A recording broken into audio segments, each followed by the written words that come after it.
Did I just say pro full service? I think I did. Yes, I did say that. Pro-Platonic, so professional platonic and professional full service.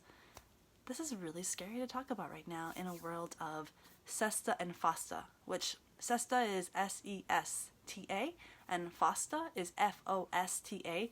If you Google those, you can really learn about the laws that were passed to fight against trafficking.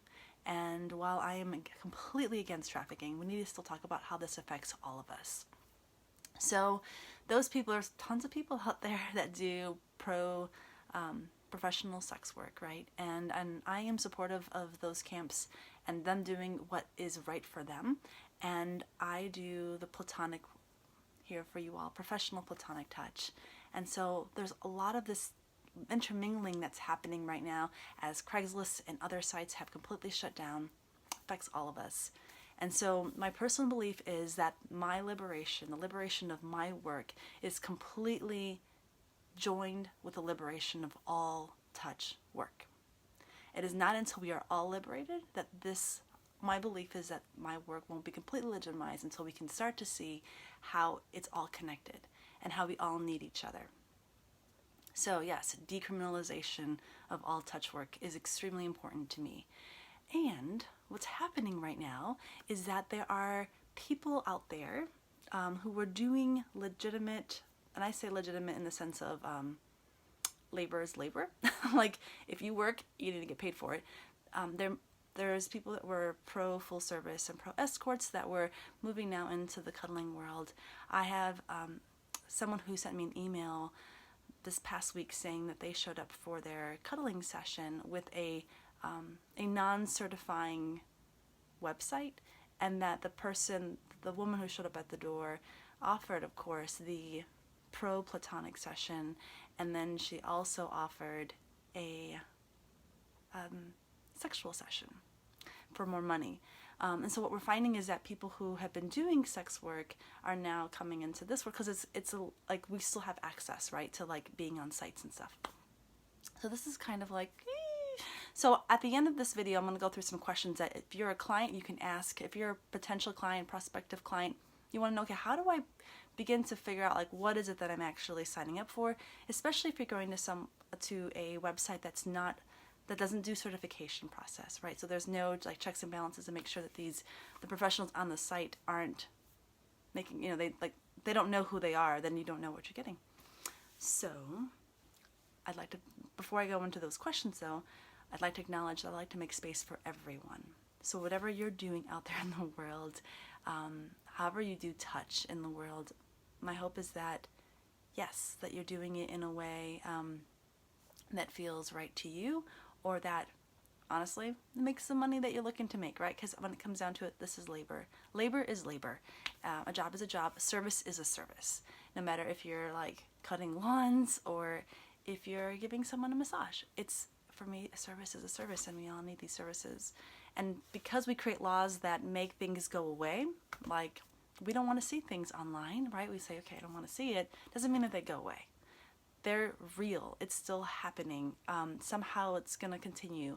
And what I'm hoping is in our society is that we begin to have real conversations around people's needs and their wants, and like it's getting real on what's really happening out there instead of just trying to make it like disappear so that we don't have to deal with it.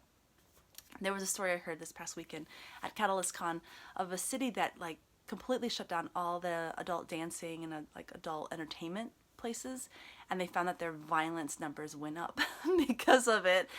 Okay, like that makes sense, right? And so once they brought them all back in, like the violence went down. Like our drive, our desire, our need to connect and intimacy and all the different ways that plays out does have a direct effect on our emotions and how we interact in the world.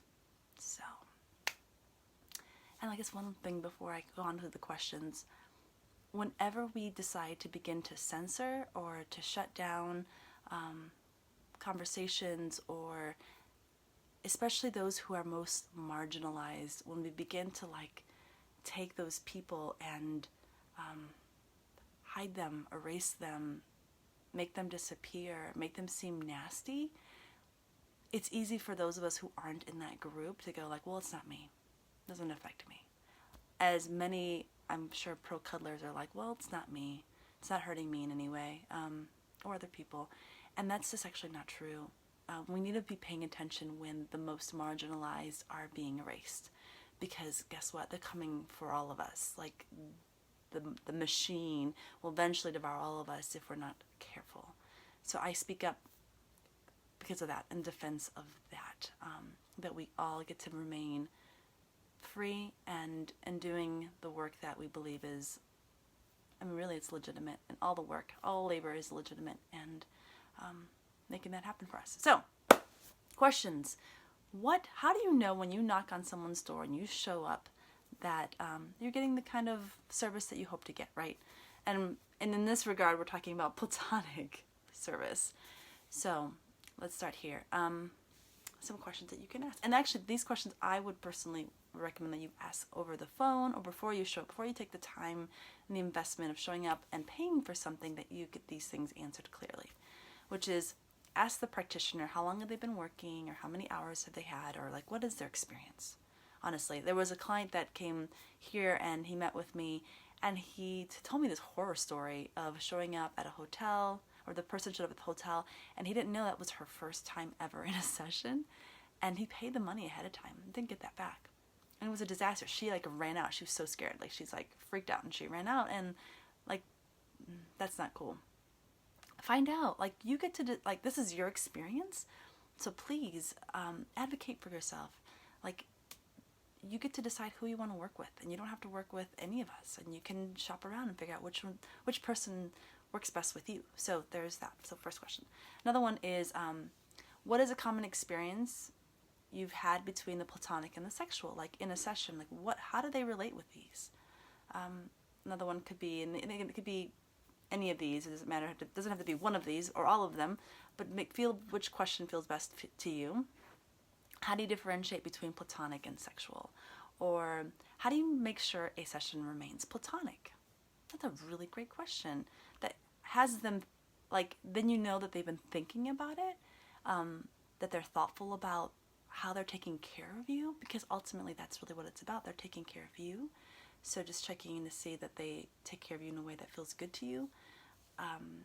What kind of boundaries do they have around making sure things remain platonic? You're needing to trust them as much as they're trusting you, and don't diminish that. That's very important. And then what is your commitment, like last question, what is your commitment to maintaining the platonic side of this work? If somebody on the phone asked me these questions, I'd be like blown away. Like, wow, this person has taken the thought. They truly are invested in what I do, and I'd be really excited to like be in a session with them. So, yay. And again, if we decriminalize and if we make it so that sex work and full service work is decriminalized in our country, then guess what? It makes my job, it makes people coming to seek me, makes it easier. Makes it easier for all of us if, like, the lines aren't blurred anymore and we can all do what we want to do. All right. Love y'all. Take care.